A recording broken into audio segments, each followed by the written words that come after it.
ನೋಡ್ರಿ ಹೇಳ್ರಪ್ಪು ಹೇಳ್ರಿ.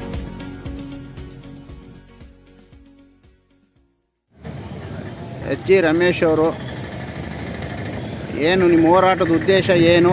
ಯಾವಾಗಲಿಂದ ಕೂತಿದ್ದೀರಾ ಪ್ರತಿಭಟನೆಯಲ್ಲಿ? ಪೊಲೀಸ್ ಸ್ಟೇಷನ್ ಮುಂದೆ ಯಾಕೆ ಕೂತಿದ್ದೀರಾ ಅನ್ನೋದನ್ನ ಸ್ವಲ್ಪ ವಿವರವಾಗಿ.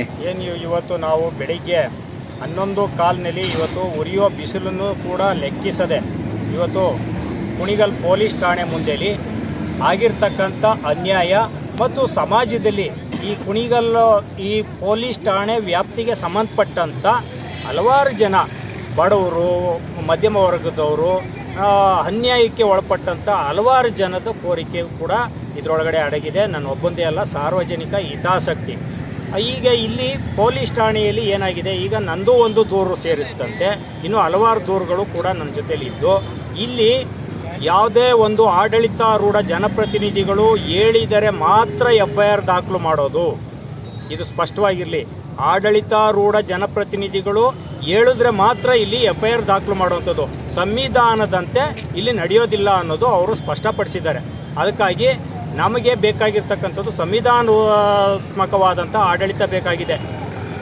ನಾವೇ ರಚನೆ ಮಾಡಿಕೊಂಡು ನಮಗೆ ಬೇಕಾಗಿರ್ತಕ್ಕಂಥ ಕಾನೂನುಗಳು ಮಾನವೀಯತೆ, ಸಮಾನತೆಗೋಸ್ಕರ ಅಳವಡಿಸ್ಕೊಂಡಿರ್ತಕ್ಕಂಥ ಸಂವಿಧಾನ, ಆ ಸಂವಿಧಾನದಂತೆ ಕೆಲಸ ಮಾಡಬೇಕಾಯಿತು ಅವ್ರ ಕರ್ತವ್ಯ. ಅದಕ್ಕೋಸ್ಕರನೇ ಇವ್ರಿಗೆ ಕೆಲಸ ಮಾಡ್ತಿದ್ರು. ಇವ್ರಿಗೂ ಕೂಡ ಪ್ರಮಾಣ ವಚನ ಬೋಧಿಸಿ ನಾನು ಹೀಗೆ ಕೆಲಸ ಮಾಡಬೇಕು, ಹೀಗೆ ಇರಬೇಕು ಅಂತ ಹೇಳೇ ಇವ್ರಿಗೂ ಜವಾಬ್ದಾರಿನ ವಹಿಸಿರ್ತಕ್ಕಂಥದ್ದು. ಆದರೆ ಅದನ್ನು ಮೀರಿ ಇವ್ರು ಯಾರಿಗೂ ದುಡ್ಡು ಕೊಟ್ಟು ಬಂದವರು, ಏನು ಕೊಟ್ಟು ಬಂದವರು ನಮ್ಗೆ ಗೊತ್ತಿಲ್ಲ.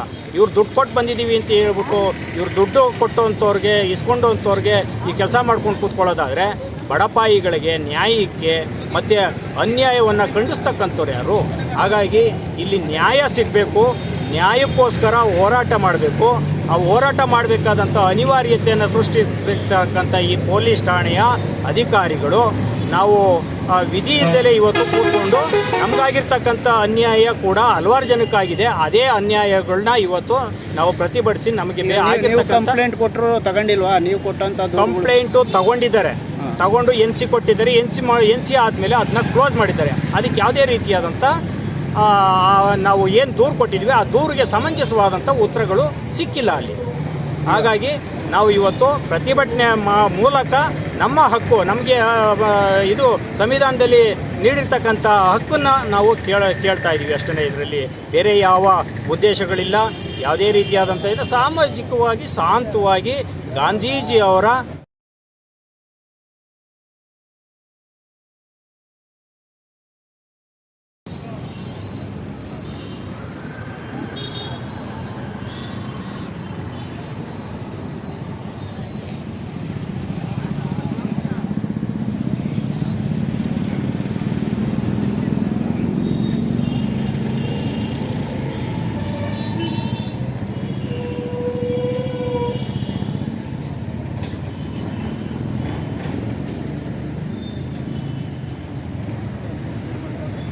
ನೋಡ್ರಿ ಹೇಳ್ರಪ್ಪು ಹೇಳ್ರಿ.